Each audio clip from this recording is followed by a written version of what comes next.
नमस्कार। 30 अप्रैल 2006 वो काला दिन जिस दिन कुल्हांड गांव में 20 लोगों की जो शहादत है, कुछ दुर्दांत आत्माओं, कुछ दुर्दांत लोगों के द्वारा जो है वो उनके प्राण छीने गए।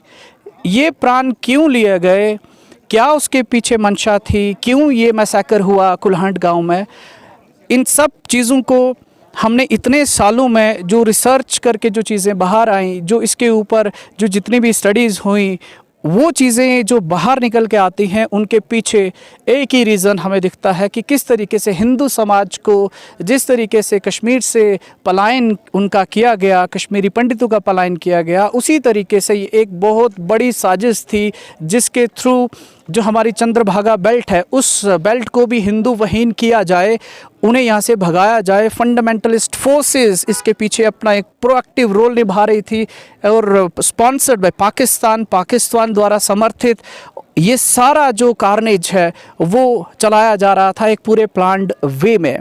आज मई पहली तारीख है, आज मई 1 है और कुल्हांड गांव में आज हम आए हैं और यहाँ के निवासियों ने उन पुण्य आत्माओं के लिए एक श्रद्धांजलि का कार्यक्रम जो है वो रखा है और कई ज़िलों से, दूसरे ज़िलों से भी लोग आए हैं अपनी श्रद्धांजलि को देने के लिए इन लोगों को जिन्होंने अपने प्राण जो है उस रात खोए थे।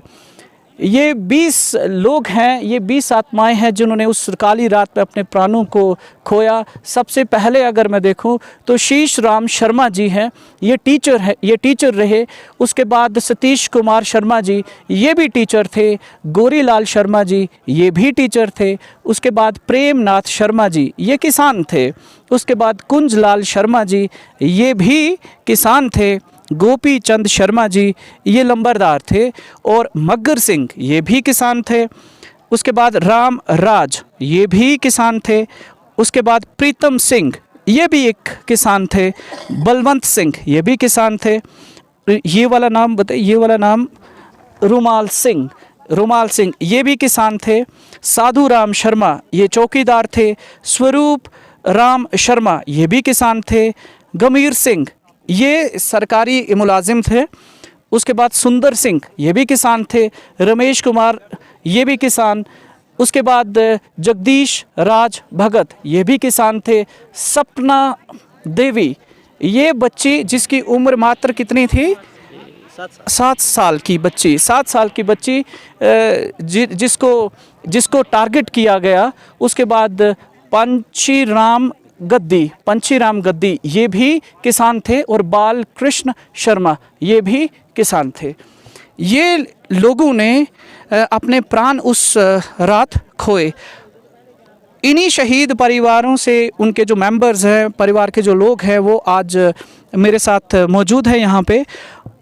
अब ये कोई वो एपिसोड जिसे याद करके किसी को भी खुशी नहीं होगी, किसी का मन भी 100% इसको सुन के दुखी ही होगा। लेकिन अगर फिर भी मैं आपको कहूँ कि अगर आपको वो काली रात, वो काला दिन अगर आपको स्मरण में लाना पड़े तो आप उसको कैसे याद करेंगे उस दिन को। और जिस वक्त ये सारी चीज़ हो रही थी उस वक्त आप कहाँ थे और किस तरीके से उस दिन को याद करेंगे आज आप 16 साल के बाद। नमस्कार। ये जो घटना 30 अप्रैल 2006 की थी, बहुत ही दुख भरी खबर कुल्हांड के गांव के लिए थी जी। उस दिन हम रात का खाना खाकर अपने घरों में आराम से सो रहे थे और हमें आगे आने वाले वक्त का कुछ पता नहीं, आगे क्या प्लानिंग चल रही है, साजिश चल रही है, मतलब जो आतंकवादियों के द्वारा। और ठीक 10 बजे उन्होंने स्टार्ट किया लोगों को इकट्ठा करना और तकरीबन 10 बजे हमारे घर में दरवाज़ा खटखटाते हैं कि हमें रास्ता दिखा दो लंबरदार के घर का। तो हम दोनों, मैं और पिताजी अपने घर में सोए हुए थे। तो पिताजी उठते हैं, बोलते हैं चलो मैं ही साथ आता हूँ, मैं आपको रास्ता दिखा देता हूँ। वहाँ से कोई चंद ही मतलब मीटर की दूरी पर लंबरदार का मकान था। तो पिताजी निकल जाते हैं। काली रात थी, अंधेरा था, बिजली भी नहीं थी। तो 2 आदमी उनके साथ थे, जो आतंकवादी 2 थे, वो दिख नहीं रहे थे। वो बोल रहे थे कि लाइट मत जलाओ, हमें सिर्फ आहिस्ता आहिस्ता हम चलेंगे। आपके पिताजी गए साथ में, आप नहीं गए, आप घर में ही थे। आपकी उम्र उस टाइम पे कितनी होगी? हमारी उम्र उस वक्त 2006 में कोई 26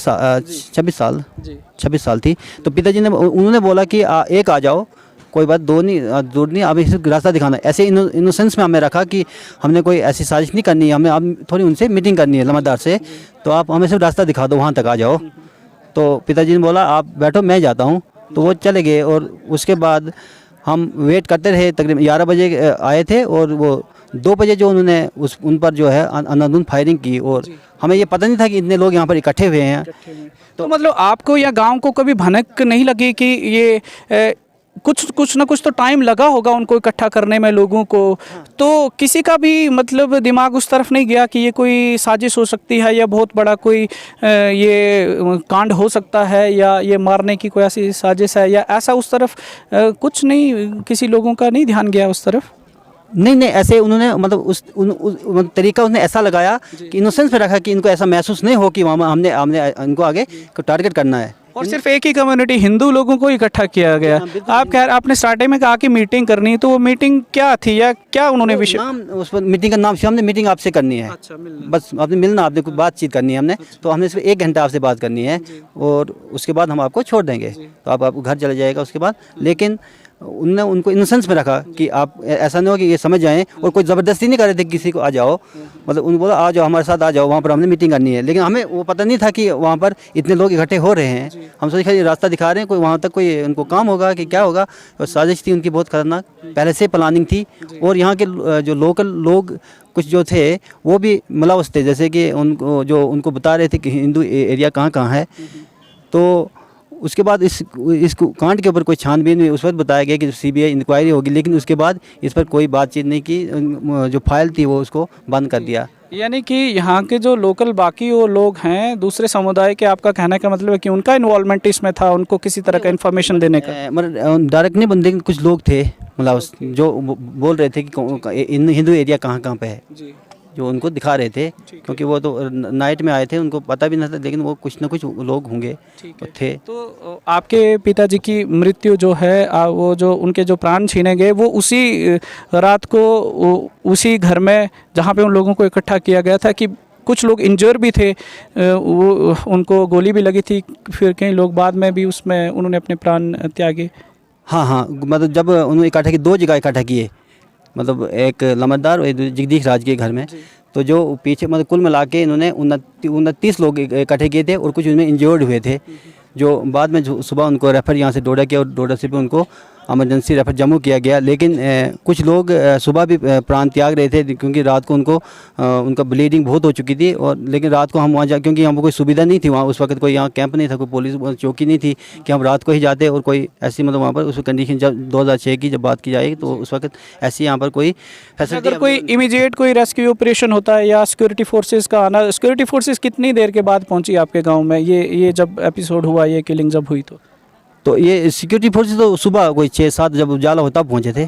तब उनको जो इन्फॉर्मेशन मिली, जब यहाँ पर लोकल यहाँ लोग वहाँ गए कि यहाँ पर क्या हुआ, लेकिन रात को कोई नहीं जा सका था। कि अब सभी ये सोच रहे थे कि इनको ही मतलब कुछ मीटिंग होगी, इनको लिया। लेकिन जब सुबह पता लगा तो तब इन्फॉर्मेशन आगे पहुँची, तो तब मतलब वहाँ से सिक्योरिटी फोर्सेस आई, आर्मी आई, उन्होंने फिर उस वक्त आगे फिर इसको संभाला कि आगे अब इसको क्या कार्रवाई करें। व्यूअर्स, हमारे साथ एक और फैमिली भी है, इन्होंने भी अपने परिवार के मेंबर्स को इसी कारनेज में, इसी मैसेकर में खोया है। जी माता जी, आपका क्या नाम है?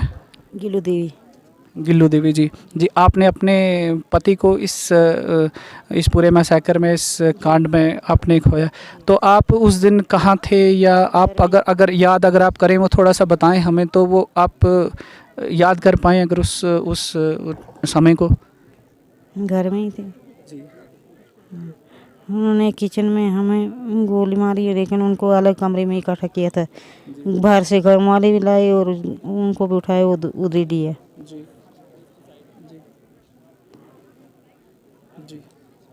तभी बच्चे छोटे छोटे थे जी। एक 3 महीने का था, और जो बच्ची खोई है वो 7 साल की थी। 7 साल की थी जी। आपके ऊपर भी उन्होंने गोली चलाई थी? पहले पानी मांगा तो पानी दिया, पानी शानी पिया, तो बाद में गोली मारी जी। तो आपको वो गोली कहाँ लगी, किस जगह पे? पैर में लगी, पाँव में लगी थी जी। जुई में पीछे के लिए मुड़ी तो उन्होंने ब्रेस्ट मारी। अच्छा। और लड़के को भी आ गई और मुझे भी। तो लड़की आपकी जो, उनका नाम क्या था? सपना देवी। सपना देवी, यही सपना हाँ बच्ची जो यही। जी, तो इसको भी गोली लगी थी उसमें। जी तो आपने अपने परिवार से कितने लोगों को उस टाइम खोया था? 2 लोगों को, बेटी भी और घर वाले को। बेटी और घर वाले जी। तो जब वो टेररिस्ट, जब वो आतंकवादी आपके मतलब घर में आए, पानी मांगा उन्होंने, तो आपके पति को बाहर ले जाने की कोशिश की उन्होंने कि क्या? अंदर ही लिया था, दूसरे कमरे में, अंदर से ही। अंदर से जी जी। तो उसके बाद जब ये सारा किलिंग्स हो गए, मुझे भी बोला कि आप भी इधर आ जाओ। मैंने इतना ही बोला कि मैंने क्या करना उधर आके, आपने जाना है दुधवा। बोलते थे हमें कहीं दूसरी जगह जाना, दुधवा जाना है। हाँ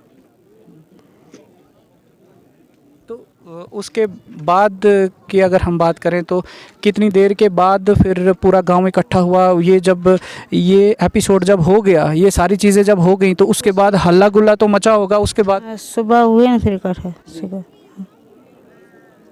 तो उस टाइम जब गोली लगी तो मैं तो बेहोश हो गई, मुझे कुछ पता नहीं है। जी। हाँ। तो आपको उसके बाद से लेके आज तक अगर आप देखते हैं अपने जीवन को, इस सफ़र को देखते हैं, जीवन जीते हैं मगर मुश्किल से जीते हैं ना। हाँ तब से मुश्किल से ही जी रहे हैं। क्या है हमारे पास, छोटे छोटे बच्चे हैं। तो वो एक जो ठीक है बच्चा, वो उस दिन था 3 महीने का। हाँ तो अब क्या कर रहे हैं आपके बच्चे? पढ़ रहे हैं या पढ़ाई कर रहे हैं? हाँ पढ़ रहे हैं। तो कितने बच्चे हैं? 2 हैं, 2 बेटियां। बेटियों की शादी हो गई, 2 लड़के छोटे छोटे हैं। जी। तो व्यूअर्स, ये वो फैमिलीज़ हैं जिन्होंने अपने परिवार को खोया है। मैं आपको दिखाऊंगा कि इनके पैरों में गोली लगी है और उसके गोली के पूरे निशान जो हैं वो दिख रहे हैं। तो आज 2022 में आज 1 मई है और 16 साल इस एपिसोड को हुए हैं, इस कारनेज को हुए, इस मैसेकर को हुए हैं।